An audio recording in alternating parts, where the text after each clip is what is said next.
नमस्कार दोस्तों आज हम बात करेंगे कि कैसे अपने मोटिवेशन को बचा कर रखा जाए, ठंडा होने से बचाया जाए। अगर आपने अब तक सब्सक्राइब नहीं किया है तो सब्सक्राइब करिए और इस बेल आइकॉन को दबाइए। दोस्तों ऐसा हम सब के साथ होता है। आप वेइंग मशीन पर खड़े हुए, देखा आपने कि यार 5-7 किलो वेट ज़्यादा है, तो आपने सोचा कि आज से जिम जाना शुरू करता हूँ, वेट कम करूँगा। आपने ज्वाइन भी कर लिया, 2-3 दिन गए और उसके बाद आपका जोश ठंडा हो गया। या फिर ऐसा कि आपने कोई कहानी पढ़ी कि फला आदमी एक जॉब किया करता था, उसने जॉब छोड़ी और देखो आज इतना बढ़िया बिजनेस बना लिया। आपको भी लगता है हाँ यार मैं भी बिजनेस करूंगा, और आप जो है वो बिजनेस प्लान सोचने लग जाते हैं, दोस्तों के साथ डिस्कस करने लग जाते हैं, इंटरनेट पे स्टडी करने लग जाते हैं। 3-4 दिन के बाद आपका जोश ठंडा हो जाता है। या फिर और किसी तरह की चीज़, आपको लगा कि यार मुझे एक किताब लिखनी चाहिए, हर हाथी घोड़ा गधा सब किताब लिख रहे हैं, मैं भी लिखता हूँ। आप 2-4 दिन लिखते हैं और उसके बाद लगता है यार छोड़ो, मोटिवेशन डाउन हो गया, खेल खत्म। बचपन में कम से कम मेरे साथ तो ऐसा हर रिजल्ट के दिन होता था कि जिस दिन रिपोर्ट कार्ड मिलता था उस दिन लगता था यार इतने कम नंबर आए सब्जेक्ट में, इस साल बड़ी मेहनत करूंगा, इस साल बिल्कुल टाइम बर्बाद नहीं करूंगा और इस साल तो मैं इस सब्जेक्ट में 100 में 100 लेकर के आऊँगा। और उसके बाद जब सेशन शुरू होता था तो फिर से वही स्थिति आ जाती थी, पढ़ने का मन नहीं कर रहा है, आप सवेरे उठना नहीं चाहते हो, आप सोचते यार 1 घंटा और खेल लेते हैं, थोड़ा टीवी देख लेते हैं, तमाम तरह की चीज़ें हो जाती हैं, आपका मोटिवेशन ख़त्म हो जाता है। तो आज इसी के बारे में विचार करते हैं कि हमारा मोटिवेशन जो बीच में टॉप पे पहुंच जाता है उसके बाद ये नीचे डाउन क्यों आ जाता है। और एक बड़ी पावरफुल टेक्निक के बारे में बात करेंगे जो हमें अपने मोटिवेशन को मेंटेन करने में बड़ी हेल्पफुल साबित होगी। दोस्तों किसी भी चीज़ को समझने की शुरुआत करते हैं फर्स्ट प्रिंसिपल से, और फर्स्ट प्रिंसिपल्स के हिसाब से हम सब इंसान जानवर हैं, ऐसे जानवर जो अपने ट्रेंड बिहेवियर के हिसाब से एक्ट करते हैं। और हमारा एक बड़ा स्ट्रॉन्ग ट्रेंड बिहेवियर है ऐसे कामों को, जिन कामों में तुरंत रिजल्ट नहीं मिलते उन कामों को छोड़ देना।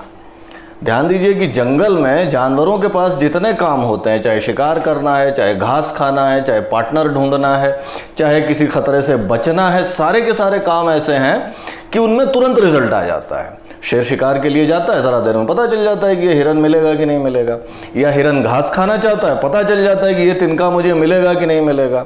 जानवरों को ऐसा कोई भी काम नहीं करना पड़ता जिसमें उन्हें महीनों और सालों घिसना पड़े और उसके बाद रिजल्ट आए। इसकी वजह से ऑर्गेनिक एवोल्यूशन ने हमारे दिमाग को इस हिसाब से ट्रेन किया कि जिन कामों में हमें तुरंत रिजल्ट नहीं मिलते उन कामों के लिए हम थोड़े समय के बाद डिमोटिवेट हो जाते हैं। जाहिर सी बात है, जानवरों के लिए सर्वाइवल के लिए बड़ा ज़रूरी है कि वो अपनी एनर्जी बचा के रखें। ध्यान दीजिए कि शेर अगर एक ही हिरन के पीछे लगा रहेगा, चाहे वो बड़ा दूर भी निकल जाए, तो वो अपनी सारी एनर्जी ख़त्म कर लेगा। ना तो उसे वो हिरन ही मिलेगा, ना कोई और हिरन मिलेगा, वो मारा जाएगा। इसी तरीके से हिरन अगर ऐसे घास के तिनके के पीछे लगा रहे जो उसकी पहुंच से दूर है और बड़ी मेहनत करता रहे, तो वो भी अपनी सारी एनर्जी खत्म कर लेगा, मारा जाएगा। इसलिए हमारे दिमाग में बड़ा स्ट्रॉन्ग सिस्टम है कि अगर किसी चीज़ के इमीडिएट रिजल्ट नहीं मिलते तो हमारा मोटिवेशन डाउन हो जाता है। हमारा दिमाग हमें कहता है कि यार इसको मत करो। और हम इंसानों के सारे काम ऐसे हैं जिनमें सालों और महीनों घिसने के बाद रिजल्ट आता है। आप पढ़ाई करना देख लें, आप करियर बनाना देख लें, आप बिजनेस बिल्ड करना देख लें, कोई नई स्किल सीखना देख लें, आप दोस्तियाँ और रिलेशनशिप्स बनाना सीख लें, सारी की सारी चीज़ें ऐसी हैं जिनमें सालों का एफर्ट लगता है, तब जाकर के यूज़फुल चीज़ें बनती हैं। तो जाहिर सी बात है हमारे सामने ये प्रॉब्लम आनी ही आनी है। हमारा एनिमल दिमाग जो है वो थोड़े समय के बाद हमारे मोटिवेशन को डाउन कर देता है, और एक्चुअल रिजल्ट पाने के लिए हमें उस मोटिवेशन को लंबे समय तक कंटिन्यू रखना पड़ेगा। यानी हमारे दिमाग की इस एनर्जी बचाने की टेंडेंसी की वजह से हमारा मोटिवेशन एक सेलफोन की बैटरी की तरह काम करता है। आपने बैटरी चार्ज कर ली, कुछ समय तक चलेगी, उसके बाद डिस्चार्ज हो जाएगी, आपको दोबारा चार्ज करनी पड़ेगी। इसी तरीके से अपने मोटिवेशन को भी आपको बार बार रिचार्ज करना पड़ेगा। दोस्तों कराटे के बारे में एक कहावत है कि karate is like warm water, गर्म पानी की तरह है। अगर आप उसे कंटिन्यूसली गर्म नहीं करते रहेंगे तो वो ठंडा हो जाएगा। मेरे पर्सनल एक्सपीरियंस में मुझे भी ऐसा ही लगता है कि जब भी कभी 1 हफ्ते का गैप हो जाए और मैं प्रैक्टिस नहीं कर पाऊँ तो मुझे खुद फील होने लगता है कि यार मेरे किक और पंचेस में जो है वो पावर कम हो गई है और अभी कुछ मज़ा नहीं आ रहा है। हमारा मोटिवेशन भी ऐसे ही काम करता है। किसी समय आपने कुछ पढ़ा, आपने कुछ देखा, आपने किसी से बात की, मोटिवेशन बहुत हाई हो गया, लेकिन उसके बाद अगर आप उस गर्म पानी को गर्म बार बार नहीं करते रहेंगे तो थोड़े समय के बाद वो ठंडा हो जाएगा। अब अगर हमें ये बात समझ में आ गई कि हमारा मोटिवेशन भी सेलफोन की बैटरी की तरह है या गर्म पानी की तरह है, और अगर हम उसे बार बार चार्ज नहीं करते रहेंगे या बार बार गर्म नहीं करते रहेंगे तो वो डिस्चार्ज हो जाएगा, ठंडा हो जाएगा। तो फिर अगला सवाल ये आता है कि हम अपने मोटिवेशन को रिचार्ज कैसे करें। यहाँ पहली चीज जो जरूरी है वो ये समझना कि आपको अपना मोटिवेशन बार बार रिचार्ज करते रहना पड़ेगा। किसी का भी मोटिवेशन, किसी भी काम का मोटिवेशन बिना रिचार्ज किए नहीं रुकता। तो जो भी लोग आप देखते हैं हाई अचीवर्स हैं, या जो आपको लगता है कि हमेशा बड़े मोटिवेटेड रहते हैं या हमेशा बहुत एनर्जी में रहते हैं, मान लीजिए कि वो लोग बार बार अपने मोटिवेशन को रिचार्ज करते हैं। सबके तरीके अलग अलग हो सकते हैं कि कोई किसी तरीके से करता है, कोई किसी तरीके से करता है, लेकिन सारे के सारे लोग अपने मोटिवेशन को कंटिन्यूअसली रिचार्ज किए रहते हैं। दोस्तों, बहुत समय पहले करीब 92, 93, 94 के आसपास एक किताब आया करती थी, राज बापनाज माइंड पावर स्टडी टेक्निक्स। तो मैंने भी वो किताब ली और क्योंकि मैं बड़ा छोटा बच्चा था, इस वजह से मैंने जो है उस किताब में जो कुछ लिखा हुआ था उसको मैंने वर्ड टू वर्ड फॉलो किया। और जिस समय मैं अपने इंजीनियरिंग एंट्रेंस की तैयारी कर रहा था, उस समय मुझे उस बुक से अपने मोटिवेशन को मेंटेन करने में बड़ी हेल्प मिली।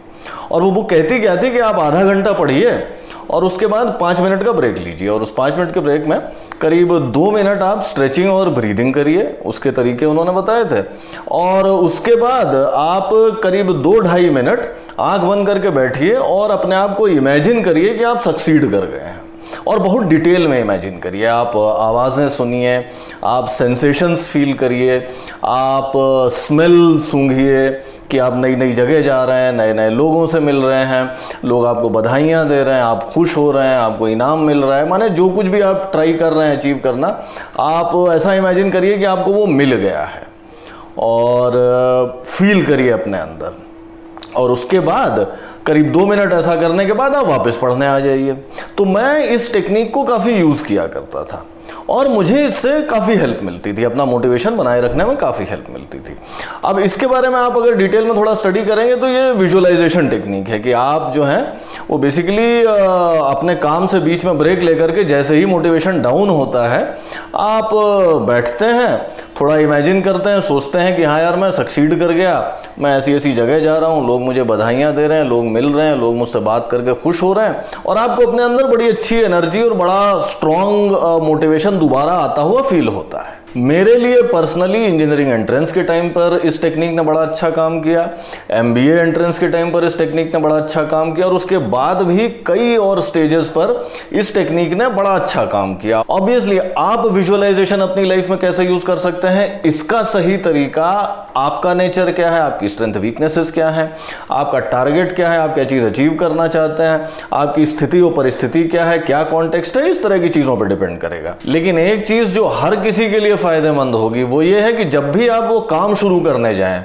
उस समय आप 2-3 मिनट विजुअलाइजेशन में लगाइए। जैसे अगर आप पढ़ाई कर रहे हैं तो यही फॉर्मूला अपना लीजिए कि हर आधे घंटे के बाद मैं ब्रेक लूंगा, 1-2 मिनट मैं स्ट्रेचिंग और ब्रीदिंग एक्सरसाइज करूंगा, और उसके बाद 2 मिनट में विजुअलाइजेशन पे लगाऊंगा। या फिर अगर आप अपना बिजनेस बना रहे हैं तो काम शुरू करते समय, जिस समय मैं ऑफिस जा रहा हूं उस समय मैं 2-3 मिनट विजुअलाइजेशन पे लगाऊंगा। उसके बाद लंच ब्रेक के बाद जब मैं दोबारा काम करने बैठता हूं तो फिर मैं 2-3 मिनट विजुअलाइजेशन पे लगाऊंगा। अपना बेस्ट तरीका निकालिए कि आपके लिए क्या बेस्ट काम करता है। अगर ऑफिस में आपको लगता है कि हर 1-2 घंटे के बाद मुझे ऐसा करना चाहिए, वो कर सकते हैं। बेसिकली क्या है कि विजुअलाइजेशन एक तरीका है, और उसको कैसे इंप्लीमेंट करेंगे इसके बारे में आप बड़े आराम से क्रिएटिव हो सकते हैं, अपने लिए बेस्ट सॉल्यूशन खोज सकते हैं। ध्यान दीजिए कि सक्सेस का विजुअलाइजेशन आपके मोटिवेशन को रिचार्ज करने का एक बड़ा पावरफुल तरीका है, और इसको तो आप यूज करिए ही करिए। इसके अलावा और भी तरीके हो सकते हैं। जैसे कई बार आपको ऐसा लगेगा कि किसी से बात करके मुझे बड़ा मोटिवेशन फील होता है, आप उससे बात कर लीजिए। कई बार आपको ऐसा लगेगा कि मैं कोई किताब पढ़ लेता हूं, या कोई लाइंस पढ़ लेता हूं, या कोई वीडियो देख लेता हूं, उससे बड़ा मोटिवेशन आता है, आप उसको चार्जर की तरह यूज करिए। बेसिकली कुछ भी करिए, लेकिन आप अपने मोटिवेशन को कंटिन्यूअसली रिचार्ज करते रहिए। अपने आप से ये उम्मीद मत करिए कि मैं एक बार मोटिवेट होऊंगा साल के अंत में जिस दिन रिजल्ट आता है, और उसके बाद साल भर वो मोटिवेशन चलेगा। वो नहीं चलेगा, वो सुपर ह्यूमन एक्सपेक्टेशन है, वो आपसे कभी नहीं होगा। इतना जरूर होगा कि आप बार बार अपने मोटिवेशन को रिचार्ज करते रहें, कराटे की तरह उस पानी को गर्म करते रहें, तो फिर आप बड़े बड़े काम भी कर पाएंगे और अपने मोटिवेशन के डाउन होने की प्रॉब्लम को बड़े आराम से हैंडल कर पाएंगे। दोस्तों कुछ समय तक बहुत ज़्यादा मोटिवेटेड फील करने के बाद अगर मोटिवेशन डाउन होने की समस्या आपने भी एक्सपीरियंस की है तो कमेंट बॉक्स में शेयर करिएगा। आज के एपिसोड में इतना ही। अगर आपको ये एपिसोड अच्छा लगा तो दोस्तों के साथ शेयर करिए, लाइक और कमेंट करिए, और अगर आपने अब तक सब्सक्राइब नहीं किया तो सब्सक्राइब करिए और इस बेल आइकॉन को दबाइए। जल्दी मिलते हैं एक नए एपिसोड के साथ, तब तक के लिए बाय बाय।